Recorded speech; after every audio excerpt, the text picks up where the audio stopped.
Assalamu alaikum students. Hope you all doing well with great state of your mind. Today we are going to learn chemistry grade 10th chapter number 1 and today our topic is Avogadro's law. Avogadro's law is basically proposed by the scientist Amito Avogadro and he explained this law in 1811.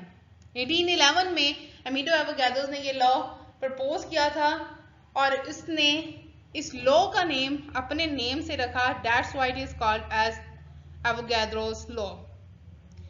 This law basically explains the relationship between the volume and the number of molecules.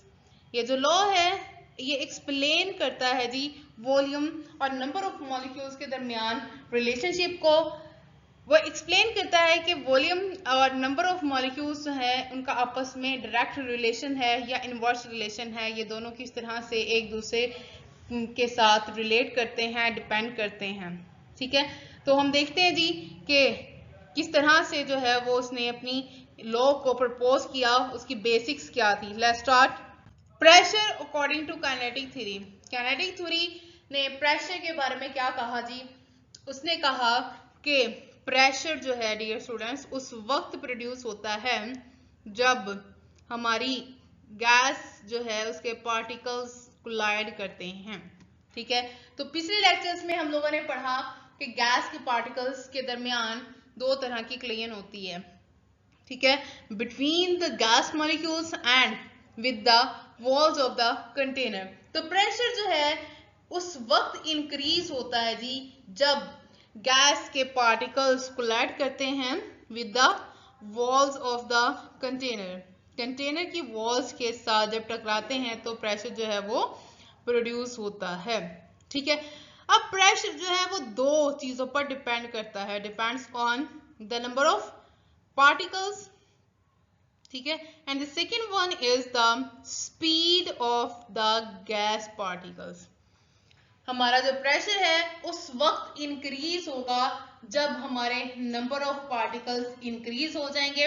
ठीक है, number of particles increase होंगे तो क्या होगा dear students, collision जो है वो ज्यादा होगी, उनकी मोशन की जो स्पीड है वो ज्यादा हो जाएगी.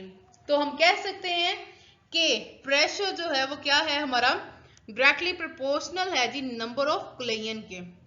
ठीक है, जैसे ही नंबर ऑफ पार्टिकल्स इंक्रीज होंगे कोलिजन जो है वो इंक्रीज हो जाएगी. तो जब कोलिजन इंक्रीज होगी तो हमारा जो प्रेशर है वो ऑटोमेटिकली इंक्रीज हो जाएगा. ठीक है, नेक्स्ट है जी हमारे पास effect of increasing gas particles. अगर हम गैस के पार्टिकल्स की अमाउंट को इंक्रीज कर देंगे तो क्या इफेक्ट प्रोड्यूस होगा. ठीक है, इस इफेक्ट को देखने के लिए हम एक एक्सपेरिमेंट करेंगे जी. Consider two containers. Two containers लेंगे जी हम. ठीक है, कौन कौन से कंटेनर्स होंगे हमारे पास.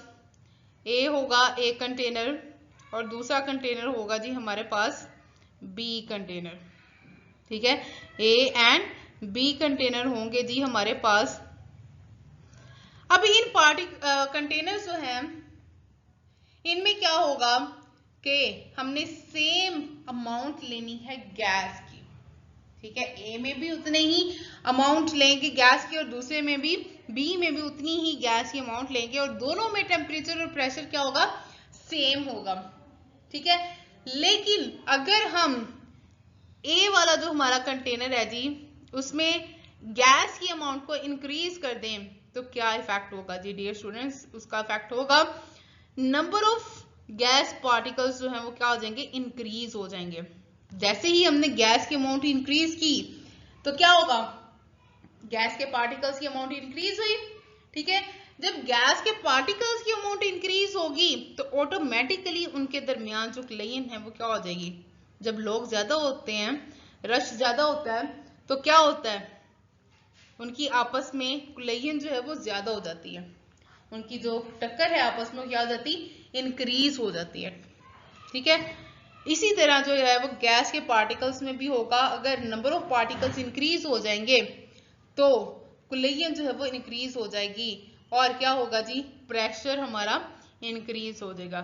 Thus The pressure depends on the number of collision between the gas particles.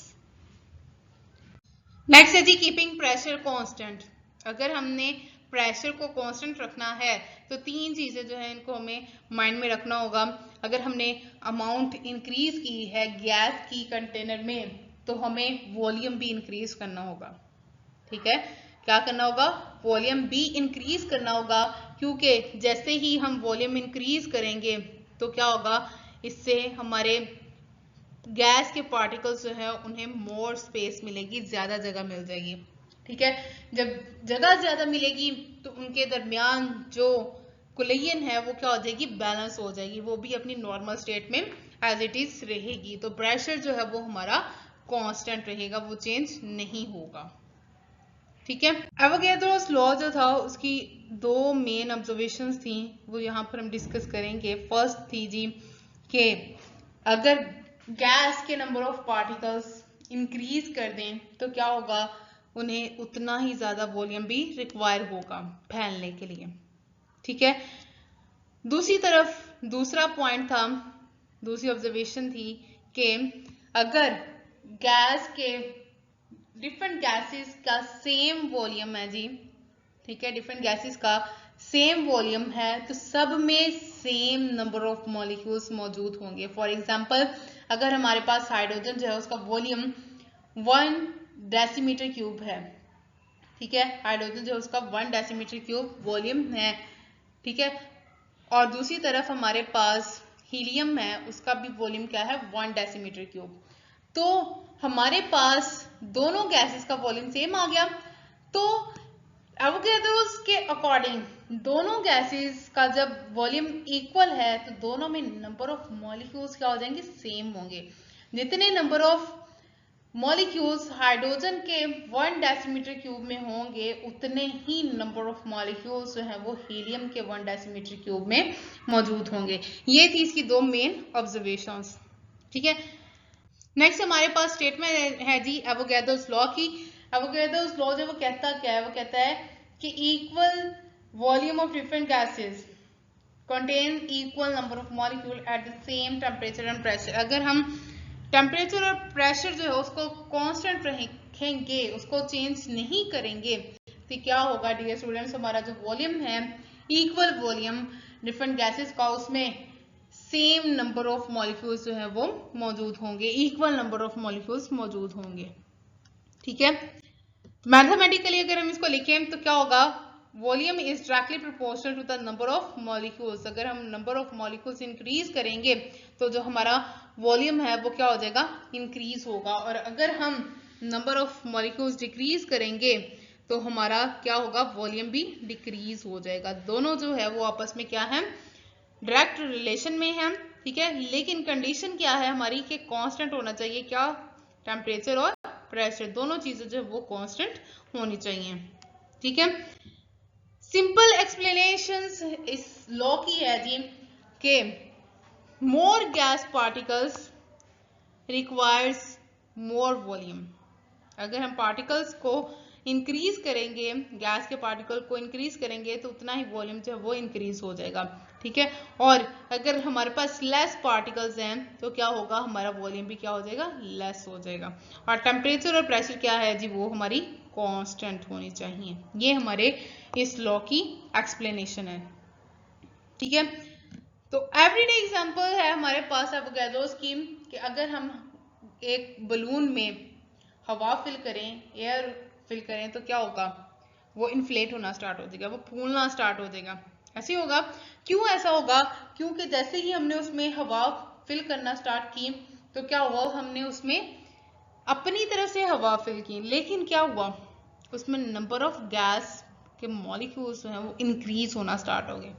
ठीक है, जैसे ही number of gas molecule increase हुए वो फूलना स्टार्ट हो गया, उसका जो वॉल्यूम है वो इंक्रीज हो गया। तो hence prove that according to the Avogadro's law, अगर हमारे पास नंबर ऑफ मॉलिक्यूल्स इंक्रीज होंगे तो वॉल्यूम क्या होगा, इंक्रीज हो जाएगा। तो यही वजह है कि हमारा जो बलून है वो एक्सपैंड हो जाता है, फूल जाता है, क्योंकि उसमें क्या हुआ था, वॉल्यूम इंक्रीज हुआ था with the number of molecules. Number of molecules जब इंक्रीज हुए, वॉल्यूम हमारा इंक्रीज हो गया और बलून हमारा फैल गया। तो यही हमारा एवोगैड्रोस लॉ जो है वो एक्सप्लेन करता है। ठीक है, लास्ट पे जी इस लेक्चर की समरी है कि आज हम लोगों ने डिस्कस क्या किया। हम लोगों ने टोटल जो है वो 5 पॉइंट्स डिस्कस किए हैं। फर्स्ट है जी प्रेशर। प्रेशर के बारे में हमने पढ़ा कि प्रेशर जो वो डिपेंड करता है नंबर ऑफ क्लेयंस पर। जितनी ज्यादा नंबर ऑफ क्लेयन होगी प्रेशर उतना ही ज्यादा क्या हो जाएगा, इंक्रीज हो जाएगा। तो ये डिपेंड करता है पार्टिकल्स की क्लेयन पर।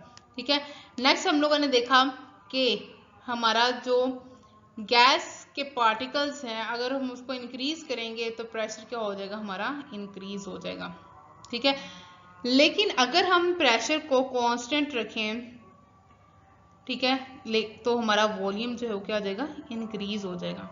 ठीक है, जब हमने गैस के पार्टिकल्स को इंक्रीज किया तो होना तो चाहिए था कि प्रेशर इंक्रीज हो जाए, लेकिन अगर हमने अपना प्रेशर कांस्टेंट रखना है तो उस सूरत में हमें क्या करना पड़ेगा, अपना वॉल्यूम इंक्रीज करना पड़ेगा। ठीक है, नेक्स्ट हम लोगों ने पॉइंट डिस्कस किया कि equal gas volumes, equal gas volumes contain equal number of molecules. अगर हमारे पास डिफरेंट गैसेस मौजूद हैं, सबका सेम वॉल्यूम है, तो सब में सेम नंबर ऑफ मॉलिक्यूल्स मौजूद होंगे। अगर हमारे पास दो गैसेस हैं, दोनों का वॉल्यूम सेम है, तो इट्स मीन दोनों में क्या है, इक्वल नंबर ऑफ मॉलिक्यूल्स मौजूद हैं। ठीक है, नेक्स्ट हम लोगों ने डिस्कस किया एवोगैड्रोस लॉ, और एवोगैड्रोस लॉ जो है वो भी यही बताता है हमें कि इक्वल गैस वॉल्यूम्स जो हैं उसमें क्या होता है, इक्वल नंबर ऑफ मॉलिक्यूल्स मौजूद होते हैं। Volume directly proportional to number of molecules. Number of molecules जो है वो वॉल्यूम के साथ डायरेक्ट रिलेशन में होते हैं। ये था आज का हमारा topic. Hope you will understand everything, but if you don't understand anything you can ask me in the comment section. I am available for you every time here. Okay जी, मिलते हैं अगली वीडियो में। अल्लाह हाफिज।